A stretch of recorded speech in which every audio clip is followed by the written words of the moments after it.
Hi everyone, welcome back to my YouTube channel code convo. कैसे हैं आप सब? मैं हूं बिलाल। ये जावास्क्रिप्ट की हमारी क्लास 29 होने वाली है और इसमें हम देखने वाले हैं वाइल लूप। अच्छा, हमारे पास लूप में डिफरेंट टाइप्स होती हैं। जैसे हमने देखा था फोर लूप्स अपने अंदर, अपने जावास्क्रिप्ट के अंदर। इसी तरह हम देखने वाले हैं आज वाइल लूप। अच्छा, वाइल लूप हमारा थोड़ा सा, वाइल लूप को टाइप करने का तरीका अलग है और वाइल लूप यूज़ करने के फीचर अलग हैं। ऐसे काम तो अगर हमें जैसे एक सिंपल रेंडरिंग करवानी, जो कि हम अपने लूप से करवा रहे होते हैं, जैसे एक सिंपल एरर रेंडर करवाना है, तो हम फोर लूप यूज़ करते हैं। ठीक है। लेकिन अगर थोड़ा सा उस कंडीशन को हमें इस तरह करना है कि जब तक इसको वैल्यू ट्रू ना मिले, जब तक ये लूप को चलना चाहिए। ठीक है, ओवर एंड ओवर ये चलता रहे चलता रहे चलता रहे।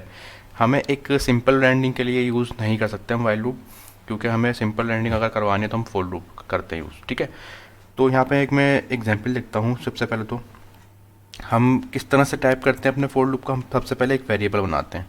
ठीक है। वेरिएबल क्या बनाऊंगा मैं? I is equal to 0। मैं नीचे आ जाऊंगा, मैं लिखूंगा वाइल। वाइल लूप को अपना क्रिएट करने का तरीका होता है वाइल का कीवर्ड। पहले हम अपना वेरिएबल बनाएंगे और उसके बाद हम इससे नीचे कंडीशनल रेंडरिंग करेंगे। ठीक है।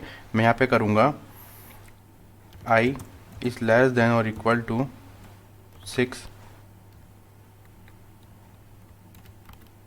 तो कंसोल लॉक कर दो आप आई। ठीक है। और सबसे लास्ट में हम करेंगे आई प्लस प्लस, मतलब इंक्रीमेंट। अब देखिएगा, हमारा फोर लूप क्रिएट करने का तरीका क्या होता था। हम पहले फोर लिखते थे और उसके ब्रैकेट के अंदर हम एक वेरिएबल क्रिएट करते थे और उसके बाद हम कंडीशन देते थे और उसके बाद हम इंक्रीमेंट देते थे। लेकिन यहाँ पे ऐसा नहीं हो रहा। यहाँ पे हम क्या करते हैं, पहले एक वेरिएबल क्रिएट करते हैं अपने ब्रैकेट से हट के, अपने वाइल लूप से हट के। ठीक है। और उसके बाद हम एक कंडीशन लगा देते हैं। ठीक है, अगर ये कंडीशन हो तो ये रेंडर हो जाए। सही। ले और उसके बाद हम कंसोल लॉग, जब हमारा हमारा जो कोड हमें रन करवाना है, जो हमें रेंडर करवाना है, उस रेंडर के बाद हम करवाते हैं इंक्रीमेंट अपना आई प्लस प्लस, जो कि हम अपने फोर लूप में कराते थे। सबसे लास्ट में हम आप कराते हैं आई प्लस प्लस। तो इस तरह से हम अपने वाइल लूप को लिखते हैं। मैं इसको गो लाइव करता हूँ।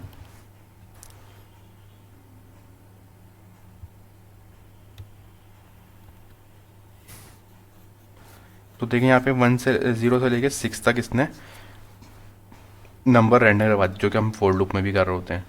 अगर हमें इस तरह की कोई भी रेंडरिंग करवानी है तो हमें बिल्कुल भी ज़रूरत नहीं है कि हम वाइल लूप यूज़ करें। तो क्योंकि हमारा जब एक फोर लूप से काम हो रहा है और हमारा फोर लूप बहुत यूज़ होता है इस तरह के काम के लिए, और हम फोर लूप को इसलिए भी प्रेफर करते हैं कि उसका कोड जो होता है ईजी होता है हमारे लिए। सही। लेकिन अगर मान लीजिए इससे कुछ हट के हमें रेंडर करवाना है, जैसे मैं यहाँ पे एक एग्जांपल लेता हूँ। मैं करता हूँ let dice is equal to math dot random. ठीक है। अच्छा, मैथ डॉट रैंडम क्या है? हमें मैथ डॉट रैंडम का जो फंक्शन मिलता है जावास्क्रिप्ट के अंदर, ये हमें एक, हम इसको नंबर देंगे, उस नंबर के अंदर ये रैंडम नंबर दे देगा हमारे को। सही है। मतलब समझिएगा इस बात को। मैथ डॉट रैंडम का फंक्शन सिर्फ ये करता है, हमें कोई भी रैंडम नंबर उठा के दे देगा। सही है। हम जब भी इसको रिफ़्रेश करेंगे तो हमें कोई नया नंबर दे देगा, ये रैंडम नंबर। बस। अब यह फ़िलहाल इतना समझ लें, क्योंकि ये एक अलग टॉपिक है हमारा जावास्क्रिप्ट के अंदर, तो उसको हम बहुत डीप में देखेंगे उसमें। मैं करूँगा मैथ डॉट रैंडम मल्टीप्लाई 6। यहाँ पे मैंने क्या बोला है? मैथ डॉट रैंडम मल्टीप्लाई 6, मतलब 6 के अंदर अंदर रैंडम नंबर मेरे को दे दो आप। ठीक है। मैं करूँगा यहाँ पे कंसोल लॉग और मैं कर दूंगा डाइस। तो देखें, इसने हमें 4 दे दिया रैंडम नंबर, लेकिन इसके बाद देखें ब्रैकेट में हमारे पास बहुत सारे नंबर्स आ रहे हैं। मुझे चाहिए सिर्फ 4 नंबर। तो मैं यहाँ पे करूँगा मैथ डॉट ट्रंक। ठीक है।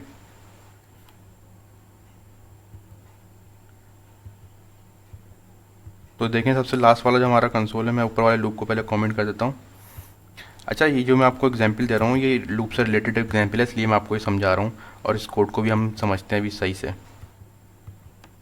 ये देखें, जब भी मैं रिफ्रेश करूँगा तो मुझे एक नया नंबर दे रहा होगा ये 6 के अंदर अंदर जितने भी होते हैं। अब मैं इसको कर देता हूँ +1, तो ये 6 तक हमारे नंबर रैंडम नंबर देगा अब। सही है, यहाँ तक तो हमने समझ लिया। अब हम इससे मैं आपको ये समझाता हूँ कि इससे हमारा वाइल लूप का क्या कनेक्शन है। तो देखते हैं इसको। मैं इसको पहले करूँगा कमेंट, यहाँ पर मैं आता हूँ, मैं करता हूँ अपना वाइल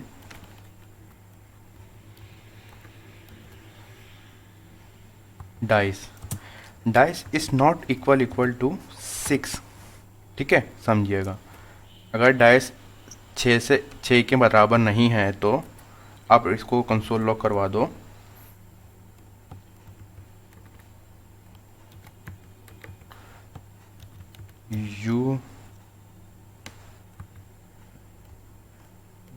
यू हैव डाइस। ठीक है, अब हम अगर यहाँ पे अपना काउंटर नहीं देते, काउंटर मतलब हम अगर इंक्रीमेंट अपना वेरिएबल नहीं करवाते, तो हमारा जो ब्राउज़र है वो क्रैश हो जाता है। मतलब वो हमारा ये लूप है, ये चलता रहेगा और स्टॉप नहीं होगा। सही है, उसको क्योंकि काउंटर नहीं मिल रहा होगा कहाँ पे हमें स्टॉप करवाना है। तो मैं क्या करूँगा, इसके लिए मैं सिर्फ इसको रीअसाइन करवा दूंगा इस वेरिएबल को। अभी देखिएगा आप,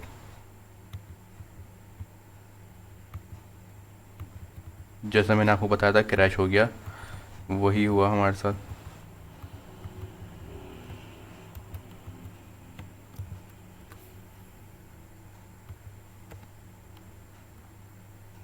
तो देखें यहाँ पर जब भी मैं रिफ्रेश करूँगा तो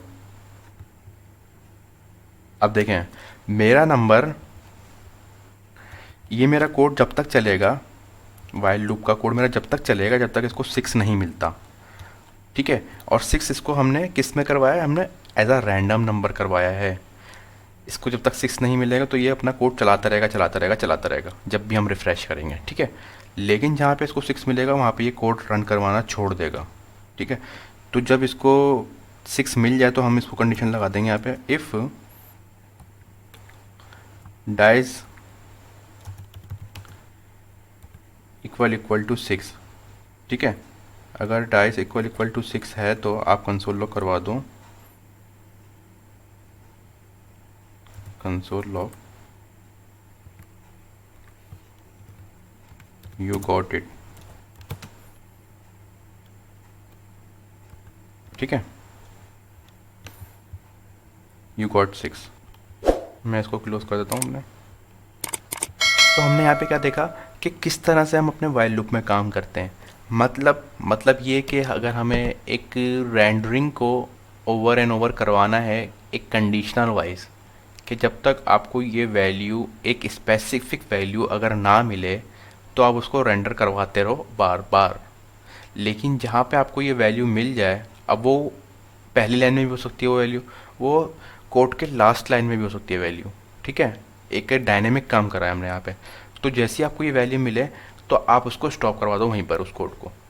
ठीक है, तो देखते हैं इसको, हम लोग ट्राई करते हैं इसको बार बार।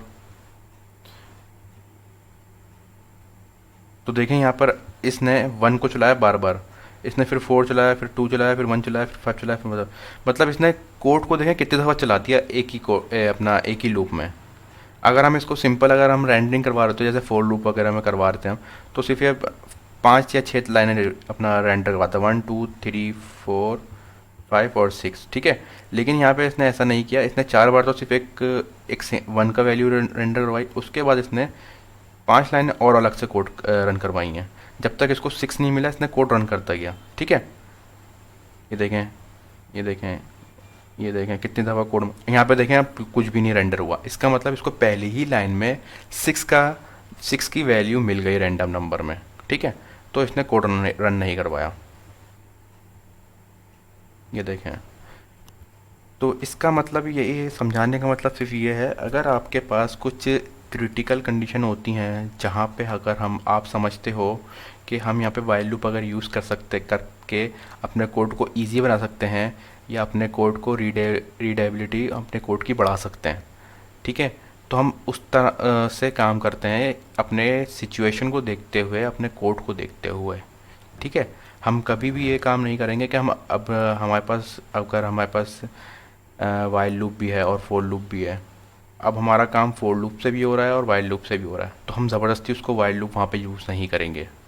ठीक है, वो वजह ये है, फोर लूप हमारा बहुत ज़्यादा प्रीफर किया जाता है कोडर्स की तरफ से, प्रोग्रामर की तरफ से। वो वजह ये है कि हमारा ये फोर लूप जो है बहुत एफिशिएंट काम कर रहा होता है, हर एक चीज़ को हम उसने लाइन बाय लाइन समझा रहा होता है, तो उसको समझना भी आसान होता है उसके कोड को, और उसमें काम करना भी आसान होता है।